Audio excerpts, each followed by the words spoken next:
बिस्मिल्लाहिर्रहमानिर्रहीम। अस्सलाम वालेकुम। आप सबका आने का बहुत बहुत शुक्रिया।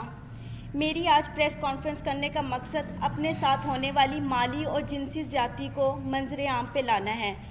मेरे साथ ज़्यादती करने वाला शख्स कोई आम शख्स नहीं बल्कि बाबर आज़म है, जो इस वक्त पाकिस्तानी क्रिकेट टीम का कप्तान है। मैं अपनी बात शुरू करने से पहले आपको बताती चलूँ कि बाबर आज़म से मेरा ताल्लुक़ आजकल से नहीं है। मेरे ताल्लुकात उससे उस वक्त से हैं जब वो क्रिकेट की दुनिया में उसका कोई ताल्लुक़ नहीं था और वो एक गरीब घराने से ताल्लुक़ रखता था। आप तो हम सब तमाम सहाफ़ी भाइयों से मेरी रिक्वेस्ट है कि मुझे इंसाफ दिलाया जाए और मैं उम्मीद रखती हूँ कि आप हर हाल में मुझे इंसाफ दिलाएंगे ताकि आइंदा कौम की किसी बेटी के साथ इस तरह की ज़्यादती ना हो जो मेरे साथ हुई है। मेरी रुदात कुछ इस तरह है कि बाबर आज़म और हम एक ही महल्ले में बड़े हुए हैं, इकट्ठे रहते थे और वो मेरा स्कूल फेलो था। स्कूल की वजह से और एक जगह पे रहने की वजह से हम लोगों की बहुत अच्छी दोस्ती थी। सन 2010 में ही प्रपोज टू मी और मैंने उसके प्रपोज़ल को एक्सेप्ट कर लिया और वो प्रपोज़ल उसने मुझे मेरे घर आके ही दिया था। मैंने एक्सेप्ट कर लिया। जैसे जैसे वक्त गुजरता गया मेरी उसके साथ अंडरस्टैंडिंग और उसकी मेरे साथ बहुत अच्छी रही। हम लोगों को शादी करने का हमारा प्लान था। हम लोगों ने शादी करने का मतलब प्लान कर चुके हुए थे। बाबर ने और मैंने, हम दोनों ने अपनी फैमिलीज़ को बताया। बाबर और मेरी फैमिलीज़, हम दोनों की फैमिलीज़ ने हमें साफ इनकार कर दिया। फिर बाबर ने और मैंने कोर्ट मैरिज का फ़ैसला कर लिया। 2011 में बाबर मुझे मेरे घर से भगाकर, मतलब बाबर मुझे खुद अपने घर से भगाकर कोर्ट मैरिज के कहकर मुख्तलिफ जगहों पर किराए के मकान पे रखता रहा। जब मैं उन मकानों में रहती थी, पहले मैं आपको बता दूं, एक मकान जहाँ पे मैं रहाइश पजीर थी वो गुलबर्ग में मॉडल कॉलोनी में था, गली नंबर 2 में, और दूसरा जो मकान मैं किराए पे रहती रही हूँ वो Punjab society H block defence में था। वहाँ पे हम रहते रहे हैं। मैंने बाबर को कई मरतबा उस दौरान इसरार किया कि हम शादी कर लेते हैं, लेकिन बाबर ने मुझे यही कहा हमेशा कि अभी हमारे हालात ठीक नहीं है, थोड़ा वक्त गुजर जाए फिर हम निकाह कर लेंगे। हालात थे इस तरह के कि हम लोगों के कोई खाने पीने का कोई इस तरह नहीं था। मैं नौकरी करना शुरू होगी। बाबर ने मुझे बताया था कि वो क्रिकेट खेलना चाहता है और उसको क्रिकेट का बहुत शौक़ है और मैंने उसकी इस कोशिश में पूरी कोशिश की है। अपनी मेहनत हद से ज़्यादा मैंने उसके साथ अपनी मेहनत की है, उसके साथ मिलके। 2014 में ऐसे वक्त गुजरता गया है। 2014 में से पहले मेरा सैलून, मैंने नौकरी के साथ साथ सैलून बनाया। सैलून मेरा चलता रहा। सैलून से मेरी जितनी इनकम आती थी मैं सारी बाबर आज़म को देती थी। बाबर आज़म के खाना पीना, कपड़ा, रहाइश, क्रिकेट के जितने एक्सपेंसेस सब मैं अफोर्ड करती रही हूँ। जब वो आउट ऑफ सिटी जाता था वहाँ के जितने एक्सपेंस थे पीसीबी के अलावा वो भी मैं सब उसके अफोर्ड करती रही हूँ। 2014 में जैसे ही पाकिस्तानी टीम में उसका नाम आया एकदम उसका रवैया थोड़ा समय से आस्ता आस्ता तब्दील होना शुरू हो गया था। मुझे नज़र भी आ रहा था, लेकिन मेरे हालात इस तरह के थे कि मैं अपने घर वापस नहीं जा सकती थी क्योंकि बगावत मैंने भी की थी, बाबर ने भी की थी। फिर 2014 में बाबर आज़म ने मैंने फिर उसको इंसिस्ट किया कि हम लोग शादी करते। उसने कहा अभी शुरुआत है, थोड़ा वक्त गुजार लो, हम आस्ता आस्ता और मज़ीद अपने आप को स्ट्रॉन्ग कर लें, अपने हालात बेहतर कर लें, हम शादी कर लेंगे। वक्त गुजरता गया। 2016 में I was pregnant in 20 weeks. जब मैंने बाबर को बताया उसका ये खबर सुन के एकदम रवैया इतना अजीब हो गया मेरे साथ, जैसे मैंने कोई गुनाह कर लिया। मुझे मारा पीटा, काफ़ी मुझे इंसिस्ट किया और मैं उस वक्त बेबस थी बिकॉज मेरे पास तो कोई और ऑप्शन नहीं था। तो बाबर आज़म ने मैं आखिर उसकी इस बात में मैं हामी भर ली। वो मुझे बेगम कोर्ट पे एक it was very congested place जहाँ पे वो मुझे ले गया इस्तिकाते हमल के लिए। उसमें मुलव्वस उसके 2 दोस्त भी थे, एक कज़न था और उसका छोटा भाई भी था, सफ़ीर आज़म, अब्दुल कादिर के बेटे Usman Qadir. He is a eyewitness. वो हमेशा 4 से 5 साल तक, जब तक मैं बाहर रही हूँ, उस्मान कादिर वहाँ पर आते रहे हैं। और उनके एक और नेट प्लेयर थे जब ये NCA में ड्यूरिंग द क्रिकेट टाइम जो प्रैक्टिस करते थे उसमें नवीद नाम का एक लड़का भी था, वो इस में भी शुमार थे। इन लोगों ने मेरी मर्ज़ी के बगैर मेरे इस्तिकाते हमल करवाया और मुझे यही यकीन दिलाया कि कोई बात नहीं, आप सब्र कर लो, हम जल्दी शादी करेंगे। अब सिचुएशन ऐसी थी कि मैं थोड़ी ठीक हो गई थी, बाबर ने मुझे इंसिस्ट किया कि आप अपने घर चली जाओ और सुलह कर लो, क्योंकि मैं पाकिस्तान में बहुत कम होता हूँ, तुम यहाँ पे अकेली होती हो, तो आप अपने घर। मैंने किसी ना किसी तरह अपनी सुलह कर ली बाबर से, अपने घर वालों के, बाबर के कहने पर।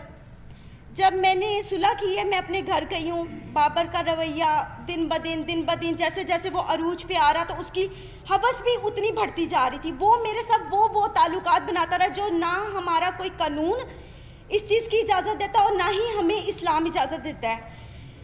अब वो इस पर्पज़ के बाद वो फिर दोबारा मेरे साथ वही सब कुछ करता रहा। मैं अपने घर होती थी, घर से मुझे बाइबल आता था, मुख्तलिफ होटलों में मुख्तलिफ प्लेसेस पे लेके जाकर मेरे साथ जो भी सब कुछ करता रहा है। जब ये सब हालात मेरे चलते रहे हैं, 2017 में आखिरकार इसने इतनी मरतबा मुझे मारा पीटा, और मुझे कई मरतबा इस दौरान इसने इनकारी भी शादी से की है। मैंने इस दौरान जो मेरी हॉस्पिटल में बाबर आजम मुझे लेके जाता रहा है, एज अ बीन वाइफ मुझे चेकअप करवाता रहा है। यहाँ पे उसकी प्रॉपर मेरे पास एविडेंस मौजूद है। Just give me one. ये सब वो एविडेंस है जिस पे मेंशन है कि बाबर आजम मुझे उस हॉस्पिटल में लेकर जाता रहा, क्योंकि मेरा आईडी कार्ड नहीं था और वहाँ पे बाबर आजम की आइडेंटिटी लगती रही थी।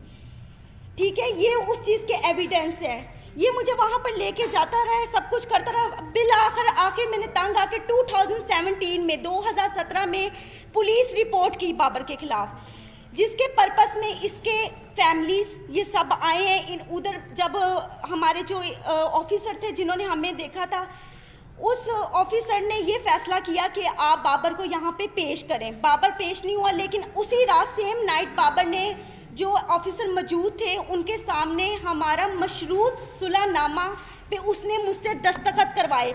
और इस वक्त 2017 में जो मैंने पुलिस कंप्लेन की थी बाबर के अगेंस्ट, बाबर की वो अगेंस्ट नसीराबाद में फेडेक्स ऑफिस में दर्ज है एप्लीकेशन। एक मिनट, वो मौजूद है। और उसके बाद बाबर ने 2017 में बाहर के मुल्क किसी में जाना था खेलने के लिए। 2017 में जब कंप्लेन के बाद बाबर ने जाना था, और हमारे यहाँ पे आई थिंक कोई PSL भी हो रहे थे, तो मैंने बाबर से सुलह सिर्फ और सिर्फ इस वजूहात पे की थी कि बाबर मुझसे शादी करेगा। बाबर ने मुझे खुद इस चीज़ का यकीन दिलाया था कि वो मुझसे शादी करेगा। फिर आखिरकार 2017 में इसने सडनली अपना नंबर चेंज किया। वो नंबर भी इसका PCB में इसके ऑफिशियल रजिस्टर्ड है, और जो इसका इस वक्त मौजूद नंबर है वो भी इसका ऑफिशियल नंबर मेरे पास मौजूद है, जिसमें मुझे कांटेक्ट करता है, मुझे मैसेजेस करता था। और फिर उसके बाद इस तरह वक्त गुजरता गया। तकलीफ़ जो थी मैंने बर्दाश्त की। 3 साल से मज़ीद मैं बाबर आजम की इस हवस का निशाना बन रही हूँ। अब उसने आकर मुझे साफ इनकार कर दिया कि ना मैंने तुमसे शादी करनी है, ना मैं तुमसे कोई ताल्लुक़ रखना चाहता हूँ, और ना ही तुम मेरा कुछ बिगाड़ सकती हो। वो अपनी इस पावर को गलत इस्तेमाल कर रहा है। 10 साल उसने मुझे इतने बुरे तरीके से जलीलो ख्वार किया, हवस का निशाना बनाया। आज वो बिल्कुल इनकारी पे आ गया हुआ है, बिल्कुल। क्योंकि आज से 10 दिन पहले भी मैंने उसके खिलाफ पुलिस कंप्लेंट की, क्योंकि 20 नवंबर को जब इसने जाना था, उससे एक दिन पहले, मैं आपको लाइव उस चीज़ के सब सबूत दिखाती हूँ। इसने मुझे कॉल की, इसने कहा अगर तुम किसी भी पुलिस के पास गई या तुमने मुझसे अब मुतालबा शादी का किया तो तुम अपनी जान से भी जाओगे, और तुम्हें यही नहीं पता कि मैं तुम्हारे साथ करूँगा, क्योंकि सारी जिंदगी उसने मुझे मारा पीटा तो वैसे बहुत ज़्यादा है।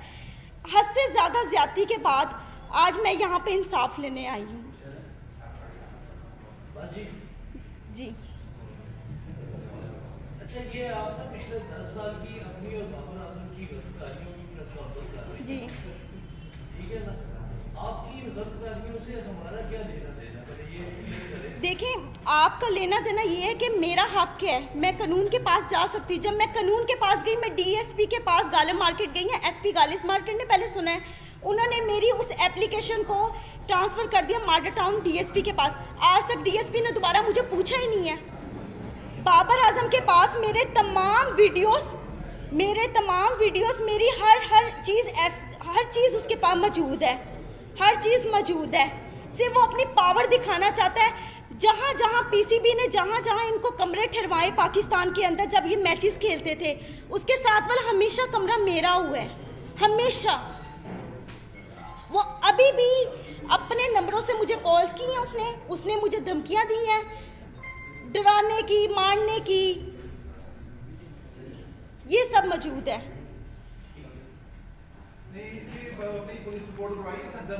जी मैंने करवाई है।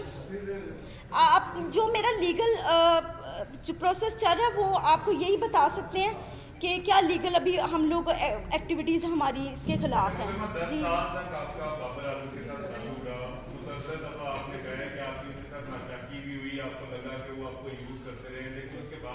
देखिए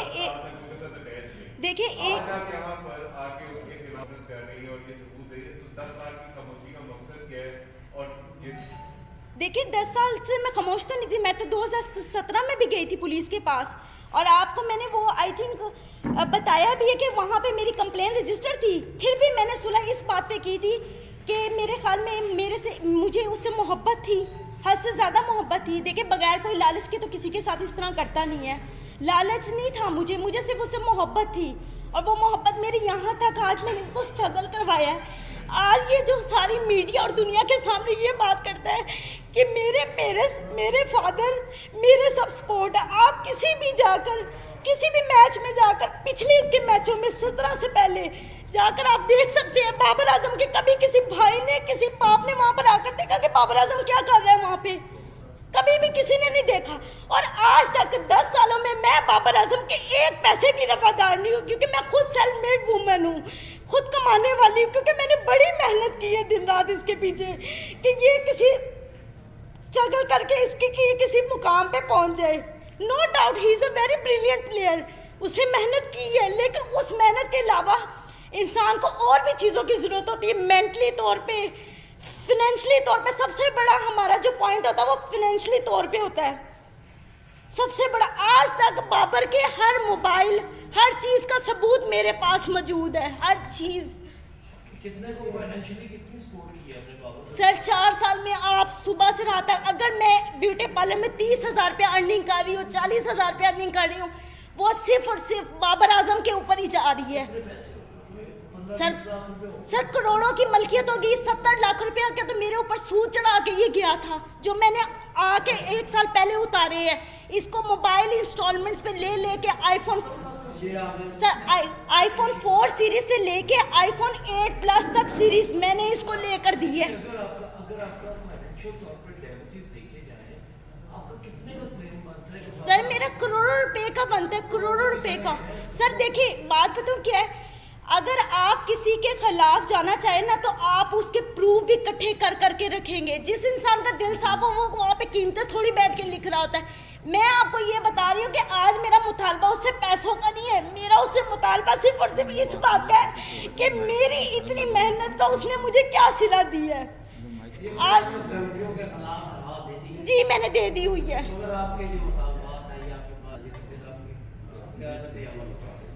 वो मुझसे शादी करे, मैं करूंगी, मैं हर जगह पे जाके अब करूंगी, क्योंकि मुझे नजर आ गया कि बाबर की तरफ से मुझे साफ इंकारी है, साफ इंकारी है। मैंने आज से 1 महीना कंटिन्यूसली पीसीबी के वहाँ पे फ़ोन किए, मुसलसल फ़ोन करती रही हूँ उनको। जब मैंने ये अपना जो था मैटर बताया, उन्होंने कहा ये हमारे प्लेयर की पर्सनल लाइफ है, हम नहीं डिस्कस करना चाहते। मैं पुलिस के पास गई, पुलिस ने जो मेरे साथ किया वो मैंने आपको बता दिया। अगर हमारा कानून इतना स्ट्रॉन्ग हो तो आज मैं यहाँ पे आके बैठ के आप लोगों के सामने दलीलें पेश ना करूँ।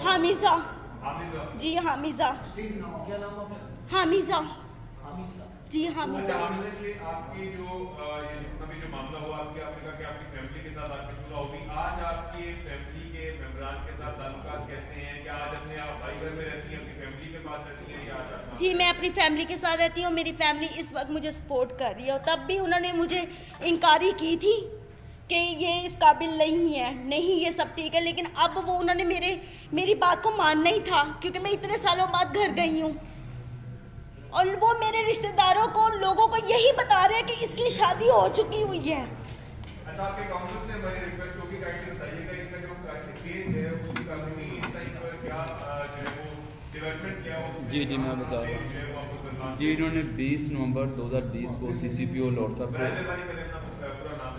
जी अब्दुल समी, इन्होंने 20 नवंबर 2020 को CCPO लाहौर साहब को एप्लीकेशन दी है फॉर रजिस्ट्रेशन ऑफ FIR, लेकिन उस पर स्टिल कोई एक्शन नहीं हुआ था, जिसकी बाबत सेशन कोर्ट में for registration of FIR 22A/22B की पिटीशन दायर की गई है, जिसमें 4 दिसंबर के लिए कोर्ट ने कमेंट्स तलब किए हैं मुतलका SHO नसीराबाद से, और एक दूसरी पिटीशन फाइल की है हरासमेंट की जो आबिद रज़ा खान साहब के साथ स्टिल पेंडिंग है, उसमें 5 डेट है, 5 दिसंबर की है, और एक डैमेजेस का सूट फाइल किया है इन्होंने, वो भी पेंडिंग है before court of competent jurisdiction. अभी तक तो स्टिल लीगल जैसे मुद्दे पर इल्जाम है कि काफी दफा तशद्दुद का निशाना भी बनाते हैं, तो क्या किसी भी एक वाकई का मेडिकल करवाया गया उसके बाद मेडिकल हो गया तो कुछ बोलते कि ये मेडिकल का मामला नहीं है, ये जो बेसिकली लीगल लैंग्वेज में इसको देखते हैं, ये शादी का झांसा दे के हरामकारी